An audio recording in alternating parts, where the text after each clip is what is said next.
ভিন্ন ধরনের ভিন্ন স্বাদে এক ধরনের রেসিপি নিয়ে চলে আসলাম আজকে। তো আজকে আপনাদের সাথে নতুন একটা রেসিপি শেয়ার করব। তো আজকে ভিডিওটা খুব সুন্দর হতে চলেছে, তো পুরো ভিডিওটা দেখবেন, দেখলে খুব ভালো লাগবে। আর কোনো অংশ যদি আপনাদের ভিডিওর কোনো পার্ট যদি ভালো লেগে যায় তাহলে অবশ্যই ভিডিওটা শেয়ার করে দিতে হবে। তো আজকের ভিডিওটা খুবই সুন্দর আর আপনাদের বাচ্চাদের জন্য পুষ্টিকর খাবার। হ্যালো এভরিওয়ান, আসসালামু আলাইকুম। কেমন আছেন সবাই? আশা করি অনেক ভালো আছেন। আলহামদুলিল্লাহ, আমিও ভালো আছি। নতুন একটা ভিডিও নিয়ে আপনাদের মাঝখানে আজকে আবার হাজির হয়ে গেলাম। তো আজকের ভিডিওটা হচ্ছে আমি আজকে সবজি রান্না করব। তো সবজি রান্না করব হচ্ছে বাচ্চা বড় সবাই খেতে পারবে। তো আজকে আমি কি দিয়ে অনেক ধরনের সবজি দিয়ে আজকে আপনাদের সবজি রান্না করে দেখাবো। তো আজকে সবজি রান্না করার জন্য আমি কিন্তু এখানে সিম নিয়েছি, আলু নিয়েছি, পটল নিয়েছি, তারপরে মূলা নিয়েছি, বেগুন নিয়েছি, তারপরে হচ্ছে লুব্বা নিয়েছি। তো এইগুলি দিয়ে হচ্ছে আজকে আমি সবজি রান্না করব। আমি সুন্দর করে আজকে সবজি রান্না করব। আর সবজি রান্না করার জন্য আমি খুব সুন্দর করে কেটে নিয়েছি আলু, বেগুন, তারপরে হচ্ছে পটল, সিম, লুব্বা দিয়ে আজকে রান্না করব। মূলা আসলে বাচ্চাদের জন্য অনেক উপকার। আমার বাচ্চাটা একদমই কোনো মাছ গোছ খায় না, তাই ওর জন্য আজকে ভাবলাম যে সবজি রান্না করব, সবজি রান্না করে খাওয়াবো। তো আপনারা চাইলে অবশ্যই বাচ্চাদের জন্য রান্না করতে পারেন আর বড়দের জন্য রান্না করতে পারেন। তবে আজকের সবজিটা আমি মশলা একদম কম দিব, যেহেতু আমার বাচ্চার জন্য রান্না করব। আর সবজিতে বেশি ঝাল দিলে সবজির মজাটি নষ্ট হয়ে যায়। তো আমি আজকে সবজিতে ঝাল কম দিয়ে খুব সুন্দর করে রান্না করব, যাতে বাচ্চারাও খেতে পারে, বড়রাও খেতে পারে। আর আমি রান্না করার পর খাওয়ার পর অনেক মজা হয়েছে, সবাই তো বলতেছে যে অনেক মজা হয়েছে, তুমি সবসময় শুধু মাছ গোছ রান্ধো, মাঝে মধ্যে তো সবজি রান্না করে আমাদের খাওয়াইতে পারো। তারপরে আমি বললাম আচ্ছা ঠিক আছে, তোমাদের জন্য মাঝে মধ্যে, অনেক সময় তো সবসময় তো মাছ গোছ খাওয়া পড়ে, সবজি খাওয়া পড়ে না, তোমাদের জন্য অবশ্যই সবজি রান্না করে তারপরে দিব। তারপর বললো যে হ্যাঁ, সবজি রান্না করবা, সবজির তো অনেক ভালো, সবজি শরীরের পক্ষে অনেক ভালো খাওয়া, আর বাচ্চাদের জন্য তো আরও ভালো। আমার হাজব্যান্ড আমাকে একটু জ্ঞান দিতেছিল। যাই হোক, এত জ্ঞান দেওয়ার পর হচ্ছে আপনাদের সাথে শেয়ার করলাম যে আমাকে কতটা জ্ঞান দিতেছিল আমার হাজব্যান্ড। কি বলবো, বাচ্চা খেতে চায় না, তার জন্য হচ্ছে রান্না করলাম। আর আমরা নিজেরাও খেয়েছি, তো আপনারা চাইলে খেতে পারেন, বাচ্চাদেরও খাওয়াইতে পারেন। তো এখন দিয়ে ভাবছি যে মাঝে মধ্যে সবজি দিয়ে বাচ্চাকে আবার খিচুড়ি রান্না করেও খাওয়াবো। আগে তো একটু মাঝে মধ্যে আমার বাচ্চাকে খিচুড়ি রান্না করে খাওয়াইতাম। তো আমার বাচ্চা কিন্তু সবজি দিয়ে খিচুড়ি রান্নাটা অনেক পছন্দ করে। সবজিটা তেমন একটা খেতে চায় না, কিন্তু খিচুড়িটা অনেক পছন্দ করে। আমারও প্রচণ্ড মাত্রা খিচুড়ি পছন্দ, মানে অন্য কোনো খাবার খেতে ইচ্ছা করে না, তবে খিচুড়ি দেখলে আমার আর একদম জিভলে পানি এসে পড়ে, বুঝছেন।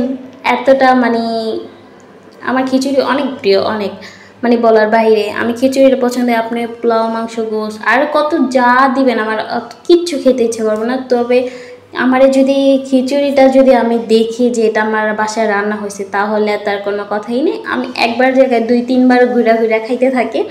তবে আমার বাচ্চাও সেম আমার মতো হয়েছে, ও খিচুড়িটা অনেক পছন্দ করে। তবে এখন প্রচণ্ড গরম, এই গরমের মাঝখানে তো খিচুড়ি রান্না করলে বাচ্চারা অসুস্থ হয়ে যাবে। গরমের ভিতরে হচ্ছে খিচুড়ি খেলে তো এমনিতেই গরম লাগে, তারপরে যদি এই গরমের ভিতরে খিচুড়ি খাই তা বাচ্চা অসুস্থ হয়ে যাবে, তার জন্য খিচুড়ি রান্না করলাম না। আজকেই হচ্ছে সবজি রান্না করলাম। আর লাল শাক নিয়েছি এখানে। আচ্ছা, লাল শাক বলেন, ডুলা শাক বলেন, আপনারা কে কোথা থেকে আমার ভিডিওটা দেখছেন আর কোন জেলা থেকে দেখছেন অবশ্যই কমেন্টে জানাবেন। আর হচ্ছে আপনাদের এখানে এটাকে কি শাক বলেন, লাল শাক না ডুলা শাক, তো অবশ্যই জানাবেন। আর এই যে দেখেন আমার সবজিটা কিন্তু একদম ঝাল হয়নি। আমি কাঁচামরিচের ঝাল দিয়েছি, কারণ কাঁচামরিচের ঝাল খেলে কোনো সমস্যা হয় না, গ্যাস্ট্রিকের সমস্যা নেই। কিন্তু শুকনো মরিচের যে ঝালটা, হ্যাঁ, সেটা খেলে হচ্ছে গ্যাস্ট্রিকের সমস্যা হয়। তো অবশ্যই কিন্তু আপনারা বাচ্চাদের জন্য রান্নলে অবশ্যই ঝাল পরিমাণটা কমিয়ে দিবেন, আর বড়রা খেলেও কমাই দিবেন, সমস্যা নেই। সবজিটা অল্প ঝাল দিয়ে রান্নলে মজা লাগে, আপনারা চাইলে এইভাবে রান্না করতে পারেন। তো আমি এই যে কিছু কাঁচামরিচ দিয়েছি, আলাম কাঁচামরিচ দিয়েছি, আর সবজিটা এক কথায় অসাধারণ হয়েছে। তো আমার এখানে হচ্ছে ভিডিওটা একটু ঘোলা হয়ে গেছে, যেহেতু রান্না করতেছি, রান্নার ইয়েতে একটু ভিডিওটা ঘোলা হয়ে গেছে, অসুবিধা নেই। তবে সুন্দর। আপনারা যারা রান্না করেন তারা অবশ্যই জানেন যে এটা হবেই রান্না করতে গেলে।